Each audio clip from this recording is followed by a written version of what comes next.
Tasha Williams pulled her coat tighter against the morning chill as she hurried toward Riverside Supermarket. The sun had barely risen, but she was already 15 minutes early for her shift, just like every day for the past 3 years. She unlocked the employee entrance with the key manager Bill had trusted her with months ago, a small recognition of her reliability that made her smile even on the toughest days. The empty store had a peaceful quality in these early hours. Tasha flipped on the lights in her checkout area and began her morning routine with practiced efficiency.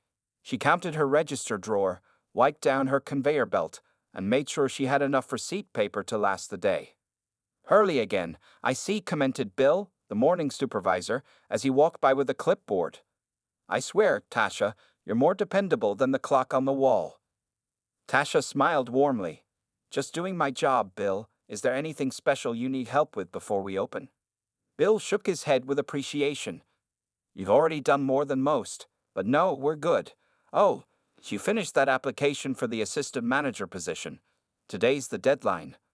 "All done and submitted yesterday," Tasha replied, her eyes brightening with hope. 3 years of perfect attendance, all those customer service awards, plus my business management classes in the evening. I really think I have a shot this time. What Tasha didn't mention was how much she needed this promotion. Her tuition bills were piling up, and the raise would make a world of difference. She had worked harder than anyone else for this opportunity, staying late whenever needed, covering shifts for sick coworkers, and learning every department in the store. Throughout the day, Tasha served each customer with genuine care. She remembered Mrs. Jenkins liked her groceries packed with cold items together, knew that Mr. Peterson always needed help out to his car, and never forgot to ask little Emma about her dance classes when her mother came through the line. "You're always so nice," said Emma's mother as Tasha carefully bagged their groceries. "The other cashiers just rush us through." "That's just who she is," added another customer in line. "Always has a smile, no matter how busy it gets. Riverside is lucky to have you, young lady." During her lunch break, Tasha sat in the break room reviewing her business management notes. Richard Harmon, the store manager, walked in and noticed her textbook. "Still with those classes?" he asked, his tone carrying a hint of something Tasha couldn't quite place. "Don't you think you're reaching a bit high? College is expensive, and not everyone is cut out for management." Tasha kept her smile in place, though it didn't reach her eyes. "I believe in working toward goals, Mr. Harmon. I've maintained a 3.8 GPA while working full-time." Richard shrugged and walked away without responding.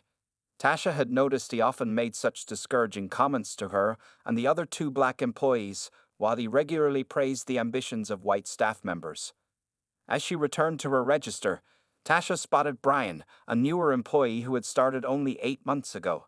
He was chatting and laughing with Richard near the office. Brian was nice enough, but he was often late and had called out sick twice in just the past month. Still, Richard had taken Brian under his wing, giving him special training opportunities that others hadn't been offered. When closing time came, Tasha counted her drawer perfectly as usual. As she was leaving, she saw the promotion application sitting in a stack on Richard's desk through his open office door. With a feeling of hope mixed with unease, she wondered if her years of dedication would finally be recognized, or if the strange tension she sometimes felt from Richard would hold her back once again. The following Tuesday, Tasha arrived at work with butterflies in her stomach. Today was the day Richard would announce who got the assistant manager position. She had ironed her uniform extra carefully and even wore the small pearl earrings her grandmother had given her for luck. "Good morning, everyone," Richard said at the morning staff meeting. The 20 employees gathered in the break room fell silent. "As you know, we've been reviewing applications for the assistant manager position. I want to thank everyone who applied. You all made this a difficult decision." Tasha stood tall, her hands clasped tightly behind her back. She had prepared for this moment, rehearsing a humble but confident acceptance speech in her mirror that morning. "I'm pleased to announce that Brian Taylor will be our new assistant manager, effective immediately." The room erupted in polite applause. Tasha felt as if all the air had been sucked from her lungs. Brian? The guy who had been there less than a year, who had missed 6 shifts already? Who still needed help counting his drawer at closing? Tasha forced her hands to clap along with everyone else. She even managed a small smile when Brian caught her eye. It wasn't his fault after all, but inside, confusion and hurt swirled like a storm. Congratulations, man, said Miguel, another cashier, patting Brian on the back. Didn't even know you applied. Yeah, Richard suggested I go for it last month, Brian replied, looking both pleased and embarrassed. Said I had management written all over me. After the meeting, Tasha approached Richard's office. She knocked softly on the open door. Mr. Harmon, do you have a minute? Richard looked up from his computer, his smile fading slightly. Tasha, what can I do for you? I was wondering if I could get some feedback on my application, she said, keeping her voice steady. I'd like to understand what I need to improve for future opportunities. Richard sighed and leaned back in his chair. Look, Tasha, you're a good cashier. One of our best, but assistant manager requires certain qualities that are hard to teach. What qualities exactly? Tasha asked. My customer satisfaction scores are the highest in the store. I trained 7 new cashiers. I've worked every department when you needed coverage. I have perfect attendance, and I'm studying business management. Richard shifted uncomfortably. It's more about leadership presence, natural authority. Brian just fits the image of what our customers expect in management. Tasha felt her cheeks grow warm. The image. Don't take it personally, Richard said, suddenly busying himself with papers on his desk. You're very valuable where you are. Some people just have different strengths. You know how to connect with your kind of customers. My kind of customers? Tasha repeated slowly. You know what I mean, Richard said dismissively. Now, I have a lot to do with training Brian. Keep up the good work at the register. As Tasha turned to leave, she saw Richard's assistant manager application scoring sheet partially visible under other papers. Her name had the highest points total, with notes about her excellent attendance, superior customer service, and staff leadership. Yet a red X crossed through her name. Walking back to her register, Tasha passed the staff photos on the wall. Of the 15 managers across all Riverside supermarket locations, not one was black. In 3 years, she had watched 5 promotions go to white employees with less experience and lower performance reviews. At lunch, she sat alone, picking at her sandwich when she overheard Richard talking to another manager in the hallway. Had to let her down easy, Richard was saying. Hard worker, but some people should know their place in the store. Can you imagine how our older customers would react? The other manager laughed. Yeah, plus, she's probably not sticking around anyway with those college classes. Brian's one of us. You'll fit right in at the regional meetings. Tasha carefully wrapped up her uneaten lunch. Her hands were steady, but something had changed in her eyes. The disappointment was still there, but now it was hardening into determination. This wasn't just about a promotion anymore. That evening, Tasha parked her modest Toyota Corolla in the driveway of an impressive 2-story home in the city's most respected neighborhood. She sat for a moment, gathering her thoughts before heading inside. The rejection still stung, but now she had a clearer picture of what she was dealing with at Riverside Supermarket. As she walked through the front door, the rich smell of her mother's famous jerk chicken filled the air. There's my girl, called Eleanor Williams from the kitchen. Dinner's almost ready. Your father just called. They'll be home in 20 minutes. Eleanor Williams was not just any mother. At 53, she was one of the city's most powerful civil rights attorneys. Her law firm had won landmark discrimination cases against major corporations, and her name made company executives nervous across 3 states. Her picture had been on the cover of National Law Review twice, and just last year she had been appointed to the state's Civil Rights Commission. Tasha had never mentioned her family background to anyone at work. From day one, she had wanted to succeed on her own merits, not because people were intimidated by her mother's reputation. How was work, sweetheart? Eleanor asked, noticing the tired look on her daughter's face. They gave the promotion to Brian, Tasha said quietly, setting her bag down. The white guy who's been there 8 months. The one who needed me to help train him on the cash register 3 times. Eleanor stopped stirring and turned to face her daughter. And you've been there how long? 3 years next month. Any explanation given? Tasha leaned against the counter. Richard said I didn't have the right qualities for leadership. Said Brian fits the image they want. Then I overheard him saying some people should know their place. Eleanor's eyes narrowed slightly, but her voice remained calm. I see. I don't want special treatment, Mom. I don't want to use your name or connections. I wanted to earn this on my own. And you did earn it, Eleanor replied firmly. From what you've told me, you were the most qualified candidate by far. Tasha nodded. I saw the scoring sheet. I had the highest points. Interesting, Eleanor said, turning back to her cooking. Very interesting. Later that night, after dinner with her parents, Tasha sat at her desk working on her MBA thesis. Her laptop screen displayed the title, Systemic Discrimination in Retail Management, Patterns and Solutions. She had been collecting research and data for months, interviewing former retail managers and analyzing promotion patterns across the industry. What had started as an academic project now felt deeply personal. Every statistic, every graph showing the gap between qualified minority employees and their promotion rates made her think of her own situation. Her father knocked gently on her open door.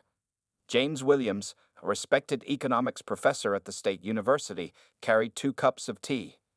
Your mother is making phone calls, he said with a knowing smile, handing Tasha a steaming mug.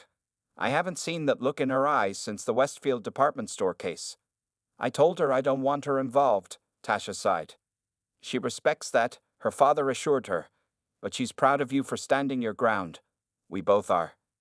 Tasha gestured to her thesis outline on the screen. All this research, all these cases I've studied. I never thought I'd become one of my own statistics. Knowledge is power, James said.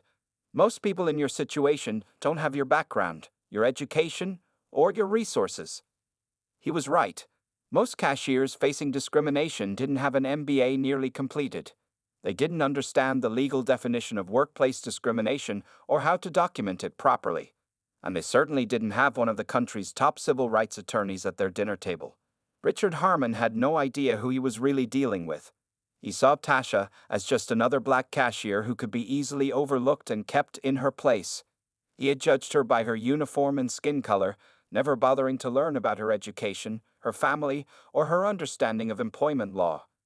As Tasha turned back to her thesis, a plan began forming in her mind. She wouldn't use her mother's influence or name. That wasn't her style. But she would use everything else she had, her intelligence, her education, and most importantly, her patience. Knowledge is power. She repeated her father's words softly to herself as she opened a new document and began to type. The morning after her rejection, Tasha arrived at work with a small notebook tucked into her pocket. On the first page, she had written the date and time of yesterday's conversation with Richard. She had recorded his exact words about leadership presence and customers expecting a certain image in management. Today would be the first day of her careful documentation.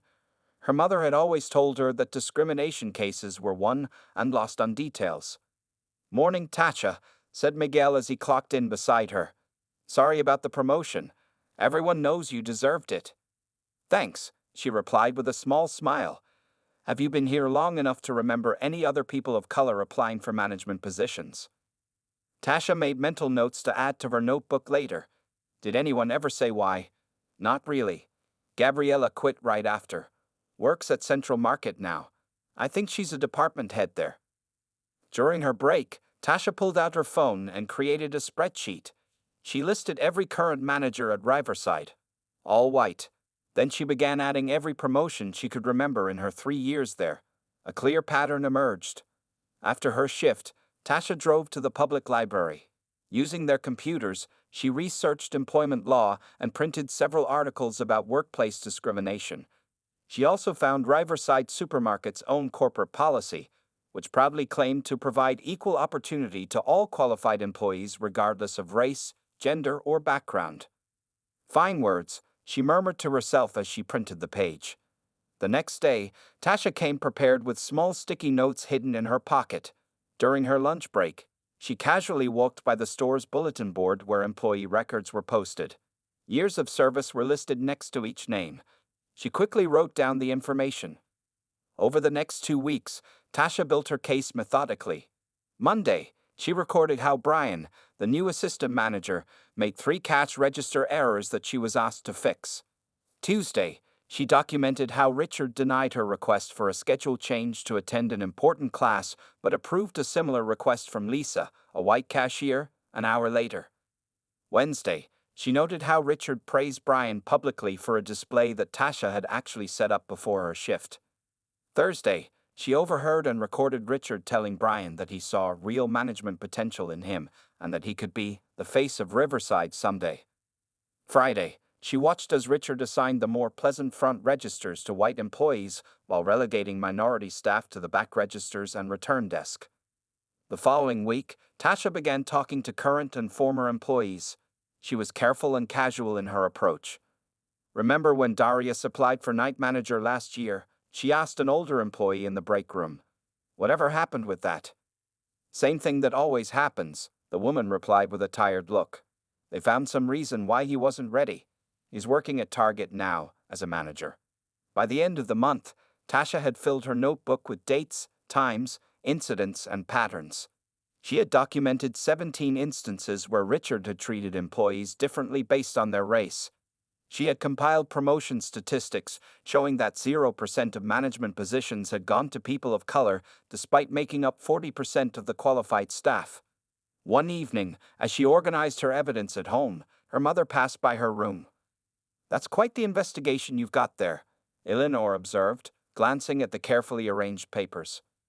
"Just documenting some workplace patterns," Tasha replied casually, "for my MBA thesis research." Eleanor smiled knowingly but didn't press further. "Good research requires thorough documentation. I'm proud of your methods." Tasha nodded. This wasn't just about her denied promotion anymore. Every unfair incident she recorded represented someone's dreams being crushed, someone's hard work being ignored, someone being told they weren't good enough because of the color of their skin. As she closed her notebook that night, her phone pinged with a notification. It was an email confirming her schedule for next week. Again, she'd been assigned all closing shifts despite requesting some mornings. A quick check of the full schedule showed that all white cashiers had received at least some of their requested morning shifts. Tasha calmly added this to her evidence file and set a reminder on her phone.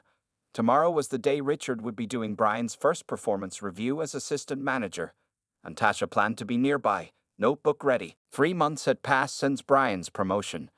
The summer heat made the store's air conditioning work overtime as Tasha finished ringing up Mrs. Chen's groceries. "Thank you for always being so careful with my fruits," Mrs. Chen said gratefully. "The other cashiers just store everything in bags." Tasha smiled. "No problem at all. See you next week." As Mrs. Chen left, Tasha noticed the line growing longer. Her lunch break had started 5 minutes ago, but no replacement had arrived. She continued checking out customers while keeping an eye on the clock. After 15 more minutes, Miguel finally appeared. "Sorry I'm late," he whispered. "Brian had me unloading trucks in the back." "Tasha," Richard's sharp voice stopped her. "Where do you think you're going?" "To lunch, sir," she replied calmly. "Miguel just took over my register." Richard crossed his arms. "We're short-staffed today.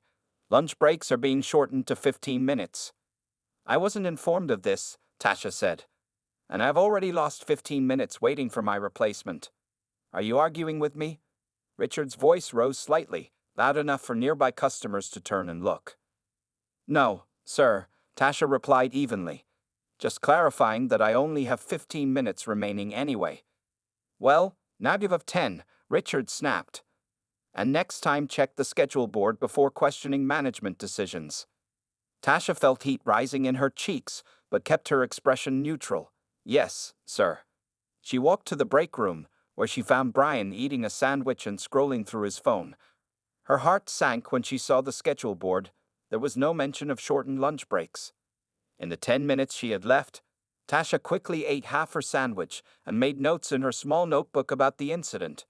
This wasn't the first time Richard had singled her out, but it was the first time he'd done so publicly. When she returned to her register exactly 10 minutes later, Richard was waiting. "You're 2 minutes late," he said, pointing to the store clock, which Tasha knew ran fast. "According to my phone, I'm on time," she replied quietly, showing him her screen. Richard's face darkened. "Store clock is the official time. I'm writing you up for this." Several customers in line exchanged uncomfortable glances. One elderly man shook his head disapprovingly at Richard. Tasha spent the rest of her shift in silent focus, carefully bagging groceries and giving each customer her trademark warm service despite her churning emotions. At 6:30 p.m., her replacement arrived, and she prepared to leave. As she gathered her things from her locker, she overheard Richard and Brian talking in the nearby office. "I'm promoting Lisa to floor supervisor starting next week," Richard was saying. "She's got the right look for the position." "Isn't she the one who mixed up the entire order last month?" Brian asked. Richard laughed. "Yeah, but she learns quick. Better than some others who think book learning makes them management material." Tasha knew they were talking about her. Just yesterday, she'd mentioned her upcoming MBA graduation to a coworker who had asked about her classes. "Speaking of which," Richard continued, "I saw Tasha's request for time off to attend her graduation. I'm denying it. We need all hands on deck for the holiday weekend." "What about my cousin's wedding that weekend?" Brian asked. "You approved that last week." "That's different," Richard replied. "Family events are priority. Her thing is just school." Something snapped inside Tasha. Her graduation wasn't just school. It represented years of hard work, thousands of dollars, and countless sacrifices. She pulled out her phone and quietly pressed record, legal in their state with one-party consent. She knocked on the office door and entered with a composed expression. "Mr. Harmon, I'd like to discuss my time-off request for graduation." Richard frowned. "It's denied. Holiday weekend." "I submitted this request 3 months ago," Tasha replied, "before any holiday schedules were made. Some people need to focus on scanning groceries and leave the thinking to others," Richard said dismissively. "We need reliable people who know their place in the store, not part-timers with grand ideas." "Is that how you see me? As just someone who should know her place?" Tasha asked clearly. Richard realized he had an audience in Brian who looked uncomfortable. "Look, Tasha, I'm just saying some people are cut out for different roles. You're a good cashier. Some people should stick to what they're good at." Tasha nodded slowly. "Thank you for clarifying your position, Mr. Harmon." She walked out of the store with her head held high. In her phone was the evidence she'd been waiting for, Richard's own words, clearly demonstrating his biased thinking about who belonged in which positions. Tonight, she would call her mother. Tasha sat at her dining table with her evidence spread before her, the notebook filled with dated incidents, printed copies of schedules showing pattern discrimination, performance reviews showing her excellent ratings, the recording of Richard's comments, and statements from 5 current and former employees who had experienced similar treatment. Her father placed a cup of tea beside her as her mother reviewed the materials. "You've built a strong case," Eleanor said, professional admiration in her voice. "Your documentation is more thorough than many lawyers would compile." Tasha nodded. "I had a good teacher." "So what are you thinking?" James asked, sitting down beside his daughter. "Do you want your mother to represent you in a discrimination lawsuit?" Tasha was quiet for a moment. "I've been considering my options. A lawsuit would bring attention to the problem, but it would be lengthy and public." Eleanor leaned forward. "You've always been strategic, even as a child. What's your thinking?" "I don't just want to win a case against Richard," Tasha explained. "I want to change the system at Riverside. A lawsuit might get me compensation and maybe get Richard fired, but would it change the culture?" She pulled out a document she had prepared and placed it on top of the evidence pile. Eleanor picked up the report, impressed by its professional formatting and clear, factual tone. "Second," Tasha continued, "I've written a case study for my MBA program about discriminatory practices in retail management. I've changed the names and some details, but the patterns are clear. Professor Jenkins thinks it's strong enough to be published in the Business Ethics Quarterly." "And third?" James asked, pride evident in his voice. "I've applied for a management position at Westside Market across town," Tasha said. "The interview was on Thursday. Their regional manager is Gabriela Lopez, the woman who was passed over for promotion at Riverside 3 years ago." Eleanor smiled. 3 angles of attack, very strategic. "I don't want revenge," Tasha clarified. "I want change, and I want to succeed on my own merits."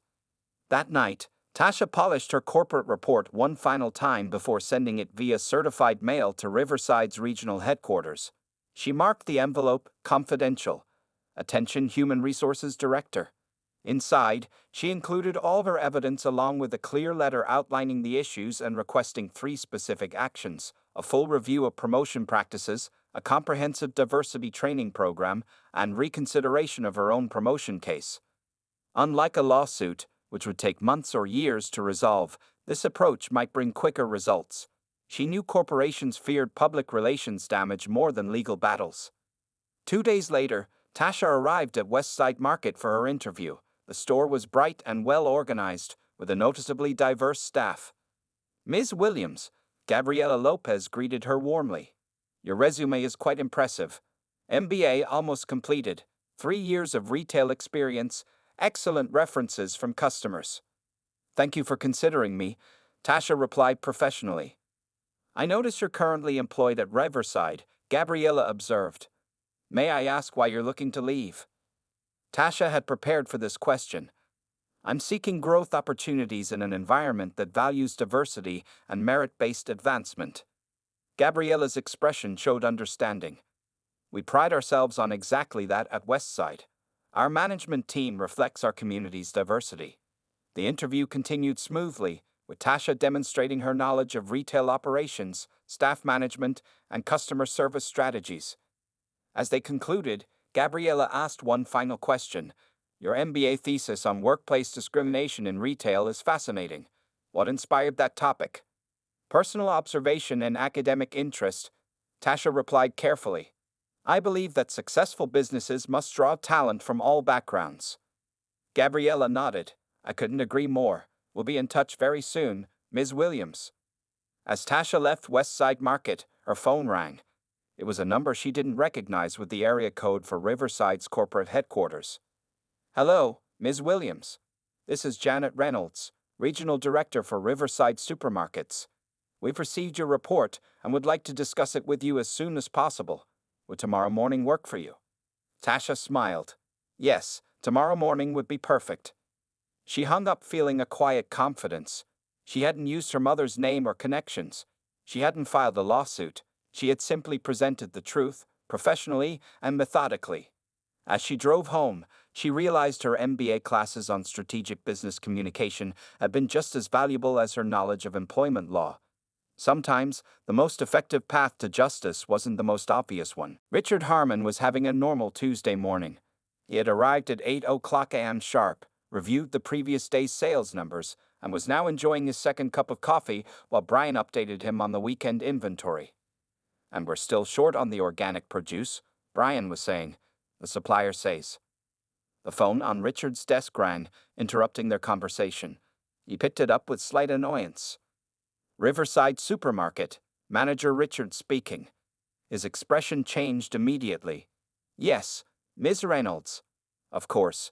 Today? I understand. We'll be ready." Richard hung up the phone, his face suddenly pale. "Everything okay?" Brian asked. "Janet Reynolds is coming, the regional director, and she's bringing someone from HR." "Is it the quarterly review?" Brian asked, confused. "That's not until next month." Richard shook his head. "She didn't say why, just that they'll be here in an hour and want to see all employee files and promotion records for the past 5 years. At that moment, Tasha walked past the office on her way to clock in. Richard watched her with sudden suspicion. She had been quieter than usual the past few days, doing her job efficiently but keeping to herself. "Williams," he called out sharply. "Come in here." Tasha entered the office with a neutral expression. "Yes, Mr. Harmon?" "Do you know anything about a visit from Regional today?" he demanded. "No, sir," she replied truthfully. She knew a report had been sent, but hadn't known when they would respond. "Is there something I should prepare for?" Richard studied her face for any sign of deception but found none. "No, get to your register."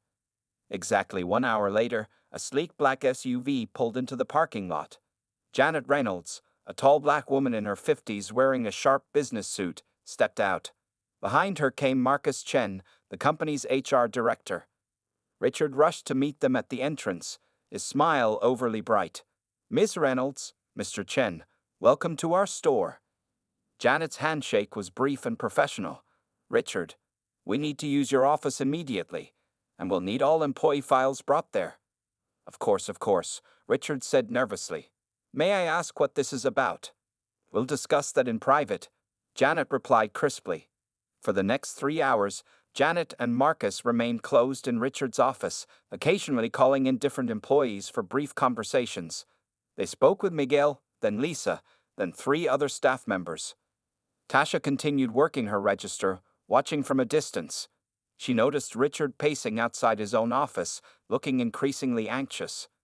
At 1:30 p.m., Tasha's phone vibrated with a text message. It was from an unknown number. Ms. Williams, please meet us in the manager's office at 2:00 p.m. Janet Reynolds, Regional Director. Tasha felt a flutter of nerves but remained composed as she finished serving her customers. At precisely 2:00 p.m., she knocked on the office door. Come in, called Janet's authoritative voice. Inside, Janet and Marcus sat on one side of the desk with Richard on the other. Richard's face was flushed, and a thin layer of sweat shone on his forehead. Ms. Williams, Janet said warmly, standing to shake her hand. Thank you for meeting with us. Please, have a seat. Tasha sat down, maintaining her professional demeanor. We've been reviewing your report, Janet said directly, along with the store's employment records. Richard's head snapped up. Her report. What report? Janet ignored him. Your documentation was extremely thorough, Ms. Williams. We verified your claims by speaking with current and former employees and examining the promotion patterns. Richard's face drained of color. I don't understand what's happening here. What's happening, Marcus explained coldly, is that we're investigating serious allegations of discriminatory practices in your management decisions. Allegations from her? Richard pointed at Tasha incredulously. She's just upset about not getting promoted. The evidence speaks for itself, Janet replied firmly.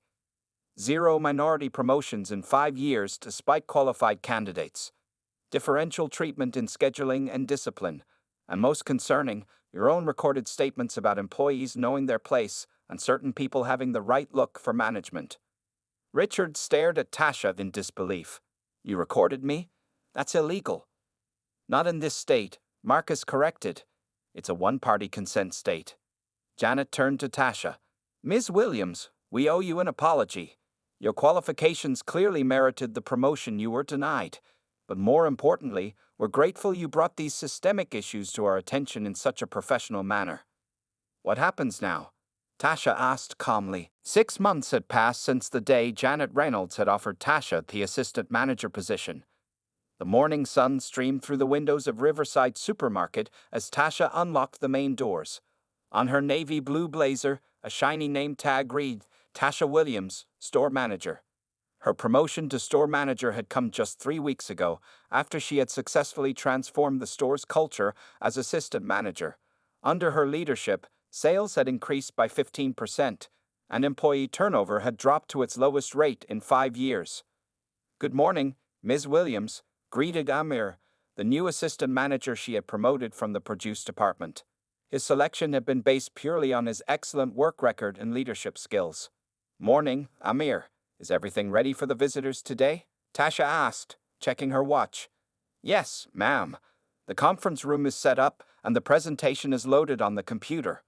Today was an important day. Riverside's corporate team was bringing managers from all 27 stores in the region to see the changes Tasha had implemented. Thank you all for coming. Tasha began once everyone was seated. 6 months ago, this store had serious problems with unfair promotion practices and unequal treatment of staff. Today, I'm going to show you how we turned that around. The managers nodded, taking notes. Many had been skeptical when Janet had first shared Tasha's story, but the business results were impossible to ignore. Our second change was implementing a mentorship program, Tasha continued. Every employee interested in advancement is paired with a manager from any department. This breaks down the invisible barriers that kept qualified people from being noticed. She clicked to the next slide showing impressive numbers. Customer satisfaction up 20%, employee satisfaction up 35%, and profits increased by 18%. The business case is clear, Janet added, standing beside Tasha. Fairness isn't just the right thing to do, it's also good for business. After the presentation, The group toured the store. The difference was visible in every aisle. Employees worked with enthusiasm, customers were greeted warmly, and the atmosphere was positive. "Remarkable transformation," commented one of the visiting managers. "And to think this all started because you stood up against discrimination." Tasha smiled. I had evidence on my side. Later that afternoon, as the visitors departed, Janet stayed behind. "I have some news," she told Tasha privately. "Richard Harmon resigned last week." "I hope he's learned something from all this," Tasha replied without bitterness. "Perhaps," Janet said. "But I have better news. Your case study on transforming discriminatory workplace cultures has been selected as required reading for all Riverside management training programs. Your experience will help prevent this from happening to others." Tasha's eyes widened in surprise. The case study she had written for her MBA program had indeed been published, but she hadn't expected it to be adopted by Riverside. As Janet left, Tasha walked through her store with quiet pride. At the customer service desk, she noticed a familiar face. Mrs. Chen was helping an elderly man with his shopping. "Ms. Williams," Mrs. Chen called out. "This gentleman is new to the neighborhood. I told him how this store changed when you became manager." The elderly man smiled. "Your employee Miguel told me the whole story. Said you could have sued the company, but instead you chose to fix the system from within." Tasha nodded modestly. Sometimes the most effective change comes from working within. That evening, as Tasha locked up the store, she received a text message from Gabriela Lopez at Westside Market. "Saw your store's numbers in the regional report. Impressive work. We made the right choice not hiring you. You're exactly where you need to be." Tasha smiled as she walked to her car. In her office drawer was a framed copy of the rejection letter Richard had written explaining why she wasn't qualified for management. She kept it not out of resentment, but as a reminder that sometimes being underestimated could be your greatest advantage. The next morning's schedule included interviews for 2 new department head positions. On her desk lay applications from qualified candidates of all backgrounds, each to be judged solely on their merits. The cycle of discrimination that Richard had perpetuated was broken. In its place was a system where talent was recognized regardless of color, where opportunity was based on ability rather than appearance, and where everyone had a fair chance to rise as high as their skills could take them. Tasha Williams hadn't just won her own battle for justice, she had changed the game for everyone who would come after her.